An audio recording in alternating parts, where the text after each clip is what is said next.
I've made a royal mistake. Absolute mistake. Alex's first gold obstacle. He's gonna have to come and sack up.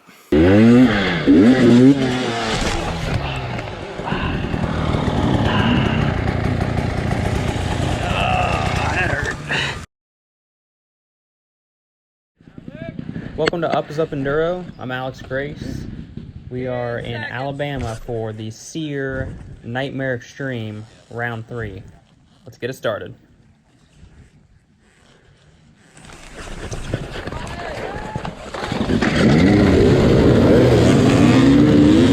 So it was a Le Mans start. It was really cool. I tried this move that I saw Graham Jarvis do one time, where he basically pushed his bike for the first like foot and a half while it was starting, and he got the whole shot and got the leg up on everybody. Obviously that didn't happen. I wanted to make this video because I, for one reason or another, decided to run in the silver class. So with the SEER series, there are 4 classes with 2 courses. So the majority of the course, everyone runs the same line. I would say it's probably 80% everyone runs the same course. However, the hardest sections are split off just for the silver and the gold riders. So the bronze and the iron obviously bypass that and do a little bit easier stuff. And when I say easier, I think a lot of people get that confused with it's easy. There hasn't been a SEER event that I've gone to that I didn't basically leave it all on the line and feel like I was gonna puke afterward. But basically, iron, you're entry level, you're not sure where you stand, you just want to try it out. That's a great class for entry level. Then you have the bronze, that maybe they've done them before, or you're a pretty confident rider, but you're not sure if you want to try all the stuff that the pros or the gold and silver are going to try. Silver, you're a good B rider probably. You're pretty good at technical stuff. Your technique is pretty good. And then gold is obviously like your pro guys and the people that want to, it's very important for them to take off first so that they don't get in the bottlenecks and stuff like that. I wanted to kind of talk today about my decision to try the silver line. And this is for people that, again, that are maybe new to the SEER series, they don't know which class to run, or if you're in bronze right now and you're thinking that you want to move up into silver and try the hard stuff. So first, why I decided to even try the silver line. So when my friends and I go to these events, we usually stay for both days. So by both days, I mean these events are usually on the weekend, either a Saturday or a Sunday. We usually try to stay the next day and ride that next day. And when we ride, we go specifically to all the split sections just to see if we're even capable of doing it. And we usually have a lot of fun doing it. Usually we struggle. Obviously we're going to struggle on the stuff, they're designed to make the pros struggle. It's a lot of fun, and it gives us a chance to kind of see the whole course without having to race in it. For this race, unfortunately, the schedule worked out to where we had to be back the next day. So it was about a 7-hour drive. So that was kind of on my mind of, we're not going to get to stay the next day, and I'm not going to get to see the whole course. 2, the second big reason is it was so dry. The conditions were amazing leading up to the race. It was dry and hot for 5 or 6 days leading up to the event. It was mostly rock, from at least the pictures that we saw.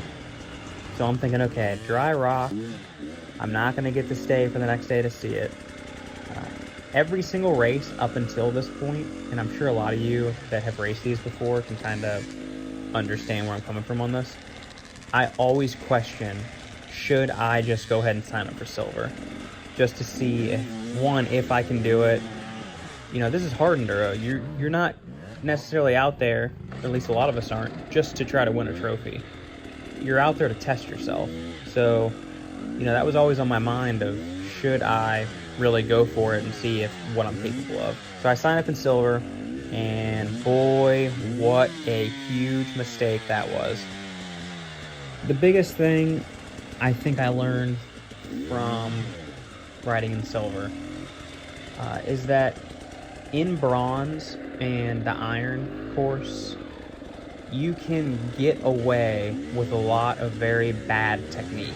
What I mean by that is you can sit down a lot, you know, there's not a whole lot of areas where you have to, you know, keep both feet on the pegs and hit something, you know, in third gear wide open or stuff like that. As long as you're hitting things, you know, hard, and at least you're trying to hit them, you know, you're probably going to have success and you're probably going to make a lap.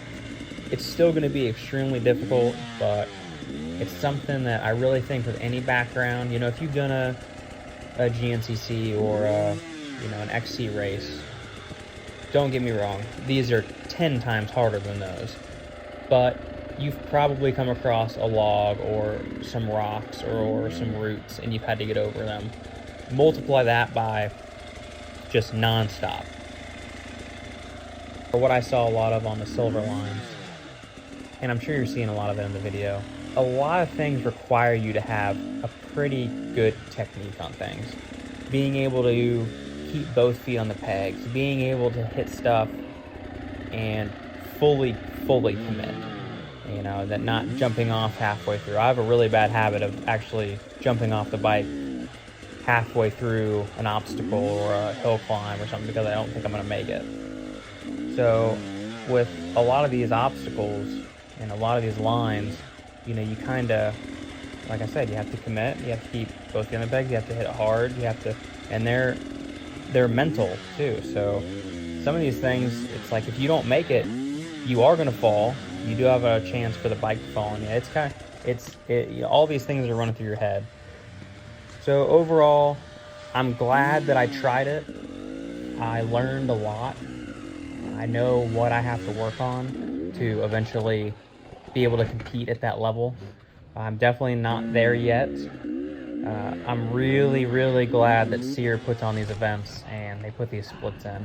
I know it's a lot of work for a lot of people, but you know, me personally, I'm not going to drive 10 hours for an AMA event, you know, because most of the time you have to qualify in an hour and a half race or an hour race, and if you don't make it, you know, you're out, or the obstacles are just so hard that it's almost not worth going to.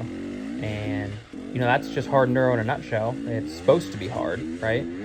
But when you're traveling a long ways and you're spending a lot of money to go to these events, it's nice to be able to push yourself physically, do, you know, the hardest dirt biking that you'll probably ever do. Be able to kind of get your money and time's worth out of it. So thank you everyone for watching. If you've made it this far, really appreciate it. If you have any questions or comments, please leave them below. I try to answer them all. And we will see you in the next one.